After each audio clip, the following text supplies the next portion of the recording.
So dudes, we're gonna hit you with a trendy one. 5 things what I don't like about this car. I've been driving it for a week or two, a couple weeks. There's a lot of things I do like, but there's a handful of shit that I don't. I don't want to keep it specifically towards my E30. I sat down and I thought about this. So just in case you get an E30, this is some shit that might be bothersome to you. You guys know when I first bought this car, I didn't make it home, I broke down, I ended up storing it in the backyard. Okay, so I'm guessing around 3 o'clock, the sun is a perfect angle where it passes the building and it hits this dash for like maybe an hour of a time or so, 30 minutes. But from it sitting and repeatedly getting hit by the sun, I developed dash cracks. And if you have an E30, or if you see E30s all the time, you'll know damn well what I'm talking about.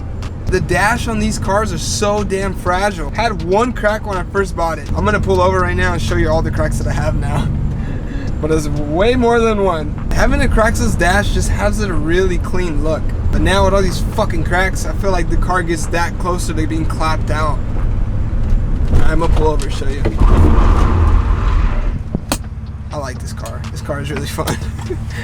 Let me show you what I'm talking about. All right, when I first bought it, I only had one crack. It was this little one right here. And then I developed that one over there. And then this one. And then a few more on the other side. I didn't know how fragile these damn dashes were, and I didn't know how to take care of them. If anybody does know, can you comment below? Just in case a homie has one, he's not trying to have his dash all cracked. Give him some pointers to keep this baby spotless. Because it does look bad from the outside. It's like, goddamn, another cracked dash. You know what I'm saying. My dash is cracked. I'm one of those guys now. Part of the cracked dash crew. I would pull it out, I would flock it and all that, but no. On a side note, this baby is sparkling right now. It looks good. There's another thing that does bother me about this car. I'm pretty used to it in the E34, but this car doesn't have it. I'm like, damn, why wouldn't they not do this? But I get it. It's like the developing models. But this is another thing that bothers me. Let me know if this is just my E30 or all E30s. But this is another thing that bothers me and I hate about this chassis.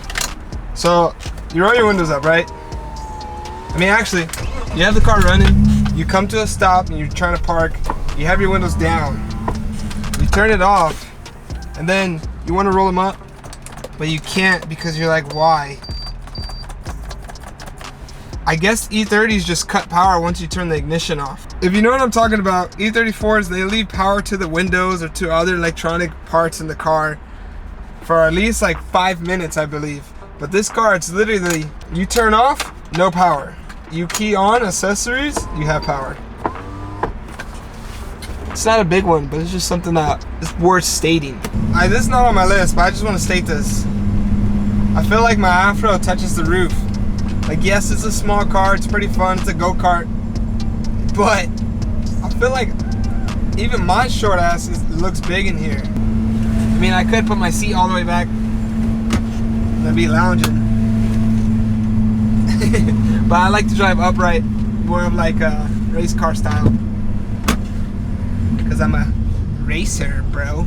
You don't believe me? I'll fucking do a pull right now. I'm starting to get used to the speed of the car. Oh, I think we got smoke. Do we got smoke? It's another red car. Let's see.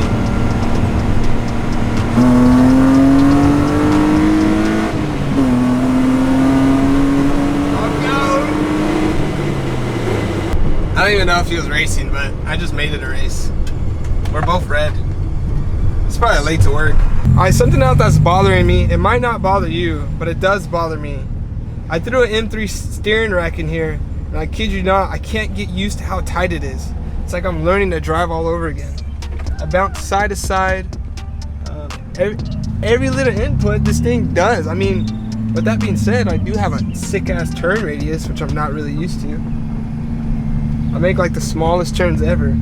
But when you're mobbing fast and you start turning, the car fucking goes everywhere. It's like little increments really turn the car. I don't even think this is the tightest steering rack either. I think there's tighter ones, which is wild. Like a minor mistake with steering could fuck you up in this car. especially at high speeds. So that's something I don't really like. I'm kind of getting used to. I have to relearn the car, and I actually take it pretty slow. Moving on. All right, we gotta pause real quick because it's a freaking hot day, a hot, beautiful day. And guess what? Fruit man down the street. Back with the fire. Look at that. Got that dink.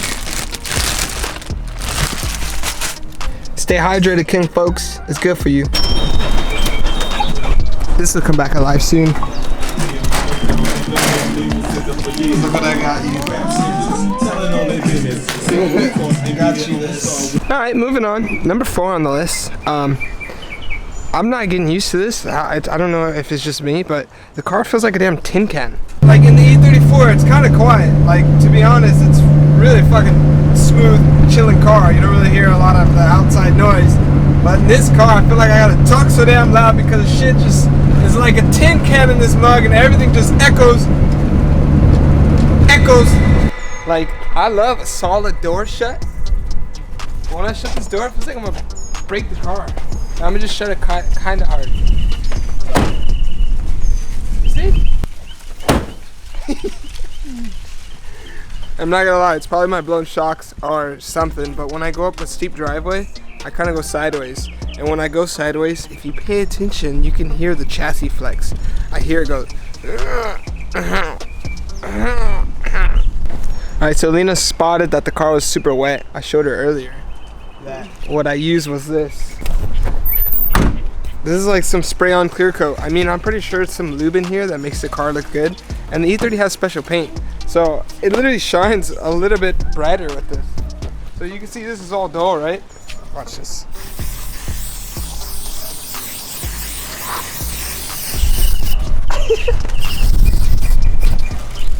Looks good? Yeah. You can see it? Yeah.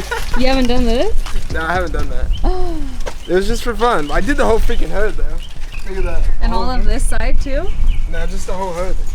You kind of see this all glossy and shimmery. Think of it like I greased its scalp. Like this is grease. And you know, I just throw some grease on the scalp real quick. Last but not least, I think this one's geared towards me. But I don't know about you guys. There's like a crap load of red E30s. I don't know why they made it red. There's one theory, like my buddy Dave told me. They probably made it red because they wanted people to see you. Like they didn't want niggas getting hit in a small car. But it being red and small is like a damn clown car almost. Check it out, look. I got this little game for y'all. Just try to find the car. You see it? Nah.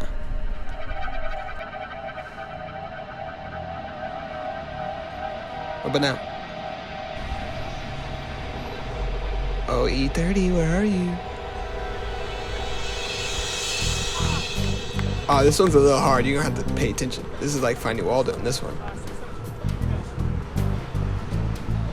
Here, let's run that back. A little zoomed in this time. You see it? Stands out. I mean, I think it stands out because it's just an old little shitbox BMW. On a side note, let's rewind that a little bit and focus on how many people is at the beach right now. Half of those people didn't even have masks. Life's coming back to normal, would you say? Alrighty, fellas, if you made it this far, why are you, if you're not subscribed, why? Like, why are you not subscribed? And if you're still hearing me out, hopefully you like this video. And I'm having a good time making these videos, you feel me? On a side note, I kind of need to stop driving the E30. I'm getting a little too carried away. I kind of have a 540 that's just calling my name like, yo, Stash, pay me, you bitch. If you're still here, look, just put the headphones in, put your phone down, and just go to sleep. Just go to sleep. Like, just knock out. Just, put some good music on, you know? Like some very relaxing music, some aromatherapy, and just knock out real quick.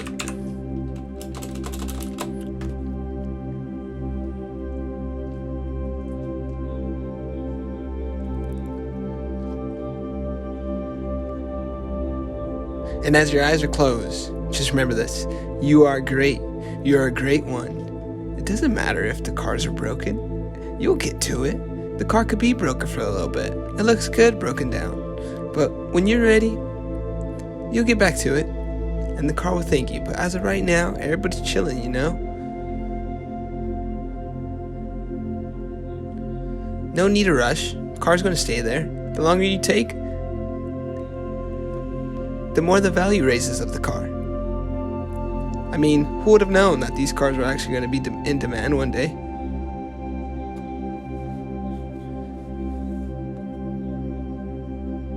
So just take care of your little shitbox, and it will reward you one day, especially driving it. Alrighty, I don't know what I'm doing with this, but I'll just see you guys later, man. Mamas, you gotta stop hopping up here. You're messing up the hood. You got it.